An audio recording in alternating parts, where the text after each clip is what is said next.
যিনি আল্লাহর বিরুদ্ধে টক্কর লাগিয়া যুদ্ধ ঘোষণা করিয়া আল্লাহর জান্নাত তার প্রয়োজন নাই, সে নিজে ব্যক্তিগতভাবে জান্নাত বানাইছে। 22,000 শ্রমিক দিয়া 20 বছর কাজ করাইছে, 17,000 কামরা বানাইছে। 22,000 শ্রমিক, কয় হাজার শ্রমিক?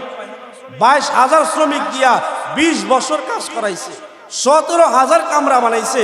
প্রত্যেকটা কামরার মধ্যে সুন্দরী তরুণী আপনার যুবতী মেয়েদেরকে দিছে। দেওয়ার পরে এখন সে যেতেছে জান্নাত উদ্বোধন করতো। বলেন না নাউজুবিল্লাহ। জান্নাত কি করতো? উদ্বোধন করতো যে আল্লাহর জান্নাত আমার প্রয়োজন নাই, আমি জান্নাত বানাবো, ওই জান্নাতে আমি থাকবো, লগে আমার সঙ্গভঙ্গদেরকেও দিব। অর্থাৎ তার মতো বেয়াদব বেআমল যারা আছে তাদের কি তারা মানে যে বলেন না যে এক সুরে বিয়ে করে 4 সুরের হালি, কথা গ্রাম্য ভাষা আছে, কিন্তু সুরে সুরে হালি, এক সুরে বিয়ে করে বাকি 7 সুরের হালি। এখন মনে করে সে একলা থাকবো কেমনে, তার সঙ্গভঙ্গদেরকে নিয়েও রাখবো, এই জন্য বেশি করে জান্নাতের কামরাটা বানাইছি। এখন জান্নাতটা উদ্বোধন করতে হবে, সে সুন্দর মোটা তাজা একটা সোয়ারি নিয়া ঘোড়া নিয়া জান্নাত উদ্বোধন করতে গেছে। জান্নাত উদ্বোধন করবে, প্রথম যে আপনার স্পেশাল গেট আছে, ওই গেটের 2 পা হলো গেটের ভিতরে আর পিছনের 2 পা হলো গেটের বাহিরে। এখন এই অবস্থাতে একজন গিয়া সামনে ফকিরের বেশ ধরে কি চাইছে, বলে আমাকে কিছু দেও। এখন তার তো সাদ্দাতের মেজাজ গরম হয়ে গেছে, হই বেটা সময় গমাই নাই চাওয়ার, আমি জান্নাত এত আশা করিয়া আল্লাহ জান্নাতে ঢুকবো না, আমি আমার ব্যক্তিগত জান্নাত তৈরি করছি, এই জান্নাত উদ্বোধন করব, শুভ কাজে বাধা দিলা, এখন তোমার চাওয়া পূর্ণ হবে না, যাও, আমার হাতে সময় নাই। ধমক দিছে মালাকুল মউত। এই অবস্থাতে কি তার যে জানটা কবজ করতে আসছে, প্রথম দেখছে তার হাতে সময় আছে কিনা, পরবর্তী তার সুরতটা পাল্টে বলছে আনা মালাকুল মউত। সে বলে ইন্না লিল্লাহ, এত কষ্ট করে জান্নাত বানাইলাম, এত কষ্ট করে আমি করলাম, এখন এই জান্নাতটা আমি উদ্বোধন করব, এই সুযোগটা দিবা না? না, আমার হাতে সময় নাই। আমার হাতে কি নাই?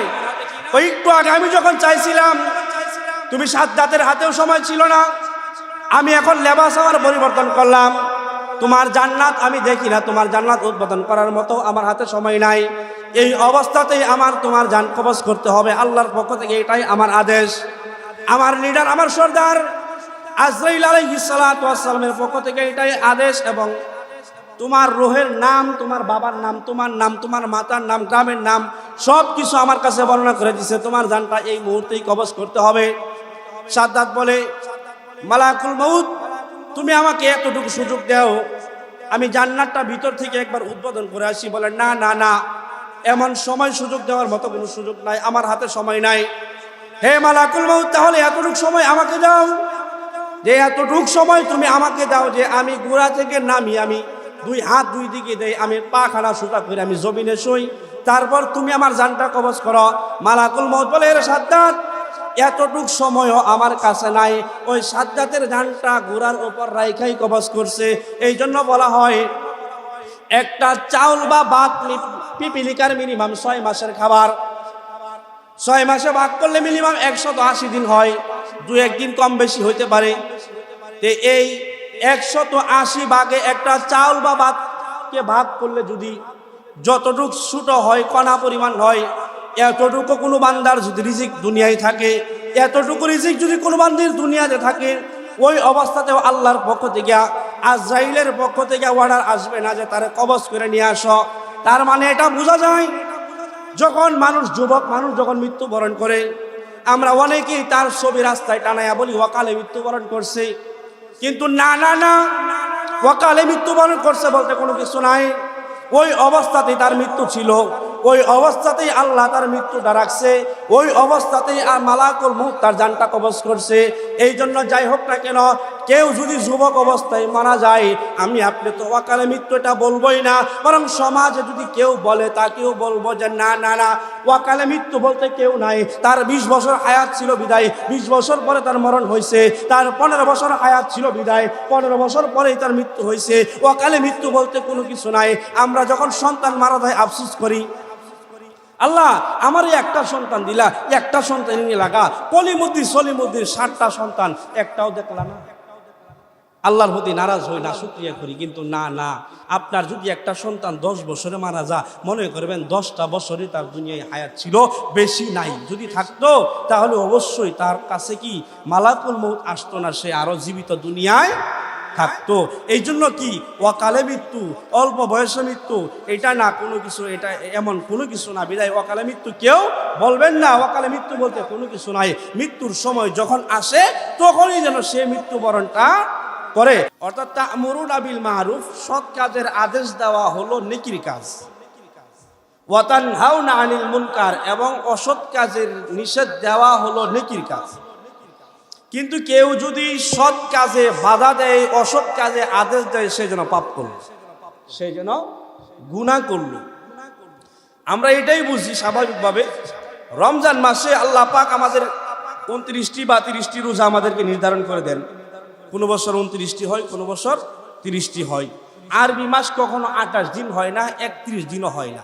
আরবি মাস স্বাভাবিকভাবে 29 দিন অথবা 30 দিন হয়। কোনো বছর আল্লাহ 30টি রোজা আমাদের উপর দেন, কোনো বছর আল্লাহ 29টি রোজা দেন।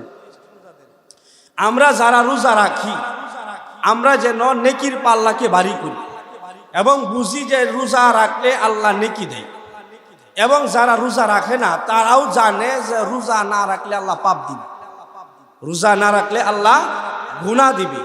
তার মানে গুনাহও বুঝি, নেকিও আমরা বুঝি। এমন পরিমাণ আকল আল্লাহ আমাদেরকে দিছে।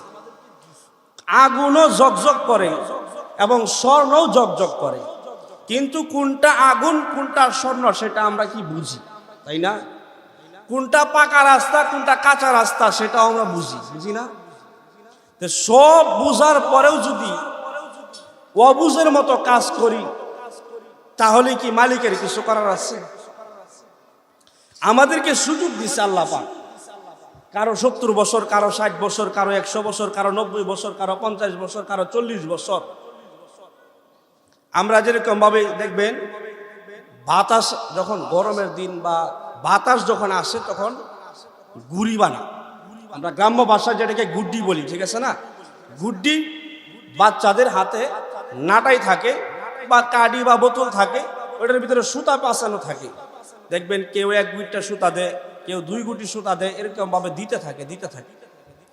এটা দ্বারা এটাই বোঝানো হয় যে তুমি যত দূর যাইতে পারো, তোমার মাত বড়ি কিন্তু আমার হাতে, ঠিক আছে না? তোমার মাত বড়ি হলো আমার হাতে। দেখবেন কখনো কখনো ওই গুড়ি ছাইরা দেয় বলতে গাছের মধ্যে বাইরে রাখে, রাত্রে বেলাও ওই গুড়ি উড়ে আকাশে, ওই আকাশে গুড়ি উড়ে, গুড়ির মধ্যে রঙিন লাইট লাগাই দেওয়া হয়। রাত্রে বেলাও উড়ে, দিনের বেলাও উড়ে। মালিক সারা গাছের মধ্যে বাইন্ধে রাখছে কে? যিনি গুড়ির মালিক, সে গাছের মধ্যে বাইন্ধে রাখছে। তারপরেও দেখবেন ওই গুড়ি আকাশে গিয়ে এরকম হাত লাড়া দিয়া মালিককে এটা বুঝা, তুমি অনেক দূরে, আমি অনেক দূরে, আমি তোমার কাছে আর আসবো না, এটা বুঝা। কিন্তু মালিক পরের দিন সকালবেলা ঠিকই গিয়া যখন বোতল ঘুরাইতে থাকে, নাটাই যখন ঘুরাইতে থাকে, তখনও দেখবেন সে শুধু ঘাড় লাড়া, গাওরামি করে, আমি তোমার কাছে আসবো না। কিন্তু যখন কাছাকাছি চলে আসে, তখন মালিক যখন থাবা দিয়া ধরে, তখন কিন্তু আর গাড্ডা তার লড়ে না। মালিক ছাড়লো, তারপরেও ঘাড় লড়াইলো, আসবো না। আবার যখন দূর দেশে চলে গেছে, তখনও বলে আসবো না। কিন্তু মালিক যখন নাটাই ঘুরাইতেছে, তখন আবার ঠিকই আসতে হয়। আরো সহজভাবে বুঝেন, আপনার বাড়িতে আপনি একটা পুকুর দিচ্ছেন, ছোট্ট একটা পুকুর অথবা বড় একটা ফিশারি দিচ্ছেন। ফিশারির মালিক যারা আছে, লক্ষ লক্ষ টাকা ফুরাইয়া কেউ পাঙ্গাস মাছের পোনা ছাড়ে, কেউ দেশি মাছের পোনা ছাড়ে, বিভিন্ন প্রকার মাছ কি পুকুরে ছাড়ে। ওই পুকুরে যখন মাছ ডেকসি থেকে ছাড়ে, তখন ওই মাছে দেখবেন কান্তালার একটা দৌড় দেয়, আমি ছাড়া পাই গেছি, ঠিক আছে না? দেখবেন সে বাহাদুরি করে ঘুরতেছে। আবার সকাল বিকাল টাইম টু টাইম আবার পারে আসে খাবারের জন্য। সে এটাও বুঝে যে মালিক আমার খাবার দিল, এই খাবার খায় আবার একটা নাচ দিয়ে দূরে চলে যায়। মালিককে এটাই বুঝা, খাউন দেও, খাবার খাবো তোমার, কিন্তু তোমার অনুযায়ী আমি চলবো। মাসে কি মালিক রে এটা বুঝা। কিন্তু দেখেন সে কি ওই 4টা পারের বাহিরে যাওয়ার ক্ষমতা আছে? 1 বছর 2 বছর পালার পরে কিছু জাল দিয়া টাইনা মাছ উঠা। এই অবশেষে যখন যারা না উঠে, যেগুলা না উঠে এগুলাদেরকে কি পানি সেচন করিয়া মিশিং লাগাইয়া মোটর লাগাইয়া পানি কি আর এই জায়গায় অন্য জমিনে সরাইয়া ওই মাছটিরে ধরে। তখন দেখবেন কিছু মাছ আবার কান্তা লড়াইয়া ঘাড় লড়াইয়া কাদার ভিতর ঢুকে যায়। মালিক ওখান থেকেও ধরে আনে, তাকে ধরে আনার পরে মালিক যখন ধরে তখন আর লড়াইতে পারে না, তারপর ছোট্ট একটা